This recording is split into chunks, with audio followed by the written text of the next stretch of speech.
तूने कभी बच्चों को बिजली की तार से पतंग उतारते हुए देखा है क्या? कुछ तारें ऐसी होती हैं जिसमें से उलझी हुई पतंग बच्चे भी उतार लाते हैं। बहुत तरक्की कर ली चड्डा, कानून की दलाली से इज्जत की नीलामी तक आ गए। इस पेशे को भड़वागिरी कहते हैं। गोविंद चिल्ला मत, नहीं तो ये केस यही रफा दफा कर दूंगा। ना तारीख ना सुनवाई।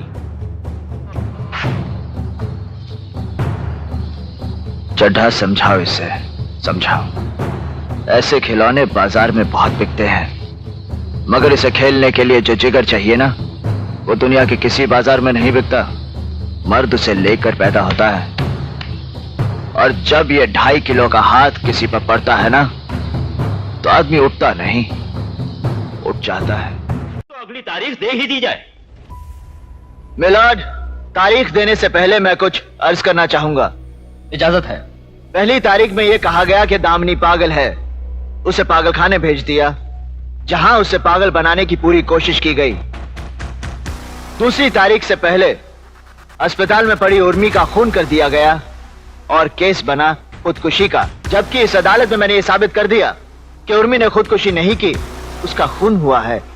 और शेखर भी उस दिन सारे सच कहने ही वाला था कि चड्ढा साहब ने फिर से अपनी चाल चल दी, बीमारी का नाटक करके तारीख ले ली। नहीं तो उसी दिन मिलॉर्ड इस केस का फैसला हो जाता। और आज आप फिर से तारीख दे रहे हैं। उस तारीख से पहले सड़क पर कोई ट्रक मुझे मार कर चला जाएगा और केस बनेगा रोड एक्सीडेंट का। आप फिर से तारीख दे देंगे, और उस तारीख से पहले दामनी को पागल बनाकर पागल खाने में फेंक दिया जाएगा।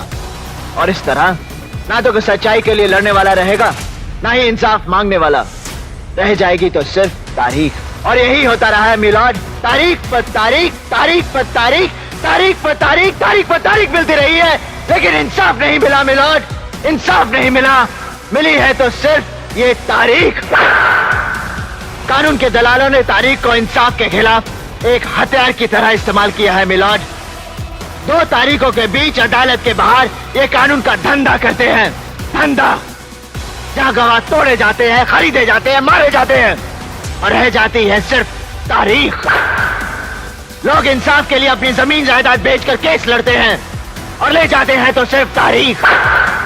औरतों ने अपने गहने जेवर, यहां तक कि मंगलसूत्र तक बेचे हैं इंसाफ के लिए, और उन्हें भी मिली है तो सिर्फ तारीख। महीनों सालों चक्कर काटते काटते इस अदालत के कई फरियादी खुद बन जाते हैं तारीख, और उन्हें भी मिलती है तो सिर्फ तारीख। ये केस पूरे हिंदुस्तान के कमजोर और सताए हुए लोगों का है। आज उन सब की नजरें आप पर गड़ी हैं, आप पर, कि आप उन्हें क्या देते हैं, इंसाफ या तारीख। अगर आप उन्हें इंसाफ नहीं दे सकते तो बंद कीजिए ये तमाशा, उखाड़ फेंकिए इन कटघरों को, फाड़ दीजिए, जला दीजिए इन कानून की किताबों को, ताकि इंसाफ के ऐसे चक्कर में और लोग तबाह ना हो, बर्बाद ना हो।